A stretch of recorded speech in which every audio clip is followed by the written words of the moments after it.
আচ্ছা, একটাবার কল্পনা করুন তো আপনার আঙ্গুলের মধ্যে এই যে ছোট ছোট দাগগুলো আছে, মানে যে ছাপগুলো আছে, যা দেখতে সাধারণ মনে হয়, কিন্তু সেগুলো আসলে এক একটা অদ্ভুত রহস্য লুকিয়ে রাখে। এই ছাপগুলো শুধু আপনার পরিচয় দেয় না, বরং কিয়ামতের দিনে মানুষের পুনর্গঠনের সাথেও জড়িয়ে আছে। তো আজকে আমরা এই ভিডিওতে দেখব যে কিভাবে আঙ্গুলের ছাপ ফরেনসিক সায়েন্সের অপরাধ ধরতে সাহায্য করে এবং আল কুরআনের সাথে কিয়ামতের গল্প কিভাবে মিলে যায়।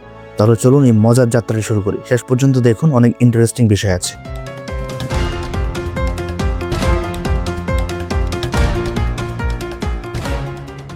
সবার প্রথমে আসুন দেখি যে এই আঙ্গুলের ছাপগুলো আসলে কি জিনিস, মানে এটা কিভাবে তৈরি হয়, মানে সবকিছু একদম। আমাদের হাতের যে আঙ্গুলের ডগায় যে ছোট ছোট লাইনগুলো আছে সেগুলোকে বলে ফিঙ্গারপ্রিন্ট, এটা আমরা সবাই জানি।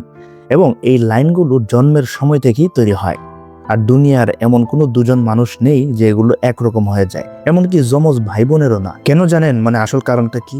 এগুলো আমাদের চামড়ার ভিতর থেকে তৈরি হয়, চামড়ার নিচে থাকা ছোট ছোট গ্রন্থিগুলো থেকে তৈরি, এবং প্রত্যেকের জেনেটিক কোড আর পরিবেশের প্রভাবে এগুলো আলাদা হয়ে যায়। এখন একবার ভাবুন যে এই ছোট্ট জিনিসটা কতটা শক্তিশালী। এটা দিয়ে আমরা প্রমাণ করতে পারি যে কে কোথায় ছিল। তো এবার আসুন ফরেনসিক সায়েন্সের দিকে। আগে বলি ফরেনসিক সায়েন্স কি জিনিস। এটা হচ্ছে মানে সহজ ভাষায় অপরাধ তদন্ত করার বিজ্ঞান। ধরুন একটা চোর একটা বাড়িতে ঢুকে চুরি করলো এবং তার দরজায় আঙ্গুলের ছাপ রেখে গেল। পুলিশ এসে সেই ছাপটা তুলে নেয় এবং তার কম্পিউটারের সাথে মিলিয়ে দেখে যে কার সাথে ম্যাচ করে। এই প্রক্রিয়াটা শুরু হয়েছিল অনেক আগে, যখন 1900 শতাব্দীতে বিজ্ঞানীরা বুঝলো যে এই ছাপগুলো কখনোই বদলায় না।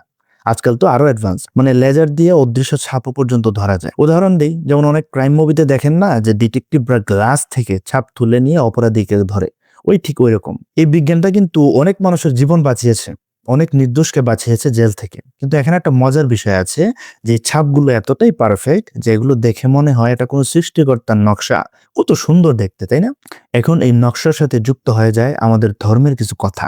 ইসলামে কিয়ামতের দিনের কথা বলা হয়েছে, যখন আল্লাহ সব মানুষকে আবার জীবিত করবেন।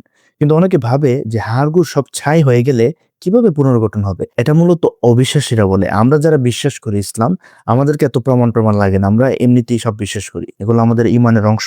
কিন্তু অবিশ্বাসীদের জন্য এটা একটা গুরুত্বপূর্ণ মাইন্ডফল। সূরা আল কিয়ামতের 4 নম্বর আয়াতে বলা হয়েছে যে বলো, হ্যাঁ, আমরা তার আঙ্গুলের ডগার ছাপগুলো পর্যন্ত পুনর্গঠিত করতে সক্ষম। দেখুন তো কতটা অবাক করার জিনিস, তাই না? মানে কোরআন যখন নাজিল হয়েছিল তখন তো ফরেনসিক সায়েন্সের কথা কেউ জানতো না, তাই না? কিন্তু এখানে আঙ্গুলের ছাপের কথা স্পষ্টভাবে বলা হয়েছে যে আল্লাহ এত ছোট জিনিসও আবার পুনর্গঠন করতে পারবেন। দুটো জগৎ, বিজ্ঞান আর ইসলাম, একসাথে মিলে যাওয়া কতটা মজার, তাই না? ফরেনসিক সায়েন্স আমাদের দেখায় যে কিভাবে আঙ্গুলের ছাপ দুনিয়ার রহস্য উন্মোচন করে দেয়। আর কোরআন বলে যে আখিরাতেও এটা একটা চিহ্ন হবে। হাদিসে এরকম কথা বলা হয়েছে, যেমন বুখারী শরীফে নবী সাল্লাল্লাহু আলাইহি ওয়াসাল্লাম বলেছেন কিয়ামতের দিন সবকিছু পুনর্নির্মাণ হবে। সহিহ বুখারী হাদিস নম্বর 4630।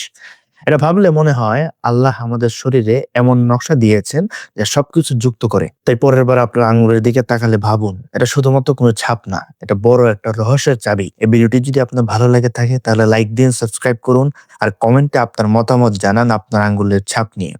ভবিষ্যতে এরকম ভিডিও দেখতে চাইলে অবশ্যই সাবস্ক্রাইব করে রাখবেন। দেখা হচ্ছে পরের কোনো ভিডিওতে। আসসালামু আলাইকুম।